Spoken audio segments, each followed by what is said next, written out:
In this devotional, I'm going to share with you 3 thoughts from Matthew chapter 12, verses 38 through 42, where I'll answer the question, what is the sign of Jonah?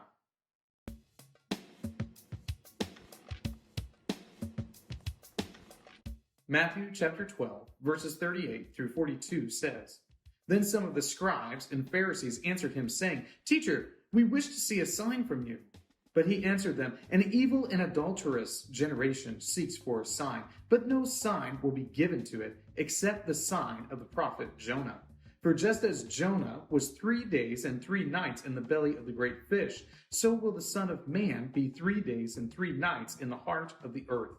The men of Nineveh will rise up at the judgment with this generation and condemn it. For they repented at the preaching of Jonah.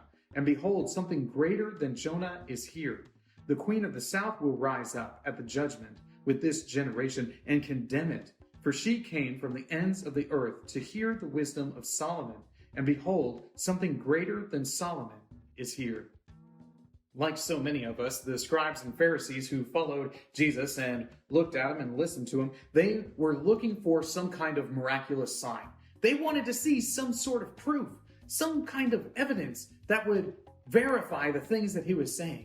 And even though Jesus has been doing miracles and performing signs, he tells them, no, I'm not going to give you a sign because you don't really want to believe. I'm not going to give you a sign because the signs that I've already done, you haven't paid any attention to. The Lord knows that these people do not believe in him. They simply want to see a sign because of the novelty of it, because of the wonder of seeing something miraculous take place. They were not interested in believing in him, so instead he references the sign of Jonah. Well, here are 3 thoughts from Matthew chapter 12, verses 38 through 42, answering the question, what is the sign of Jonah? Thought number 1, 3 days. You remember the story of Jonah, how Jonah rebels against God when he tells him to go to Nineveh and prophesy against them, and he goes the other direction. He tries to sail as far away as he possibly can. And when Jonah sails away as far as he possibly can, there's this great storm, they throw him into the water, he's swallowed by a great fish, and he's there inside the great fish for 3 days and 3 nights. And Jesus says that the sign he will give them is the sign of Jonah. That for 3 days and 3 nights, just like Jonah was in the belly of the fish, he will be in the belly of the earth. That he will be in the grave. Jesus is referencing his death and resurrection. That this is the sign of Jonah, and this is the sign that the scribes and Pharisees would get to see, that he was going to die and rise again. Thought number 2, greater than Jonah. Jesus points out that the sign of Jonah that he is going to perform is even greater than what Jonah actually did. He points out that it is a much greater thing to go into the grave than it is to be swallowed by a fish and then spewed up onto the land.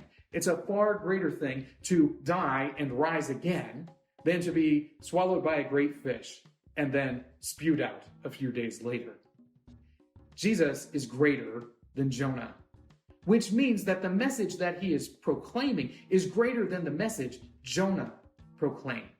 So, when the people of Nineveh rise at the consummation, they will be more righteous than the scribes and Pharisees who would not believe that Jesus, in fact, had died and rose again.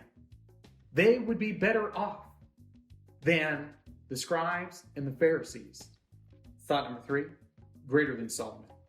Jesus goes on to explain that he is not just greater than Jonah, but he is also greater than Solomon. Solomon, who had all of the kings and queens go and see him and seek out his wisdom. Jesus is claiming even greater wisdom than he, even greater power, even greater influence than Solomon. And when Jesus does this, he is making a bold claim.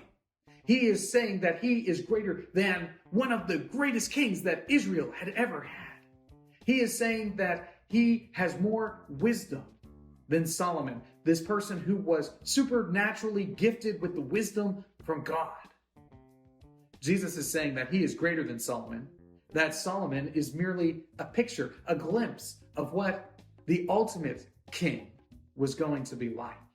Jesus Christ is greater than Solomon. He's greater than Jonah. He is greater than all. These three thoughts come from the assigned reading of Matthew chapters 11 through 13.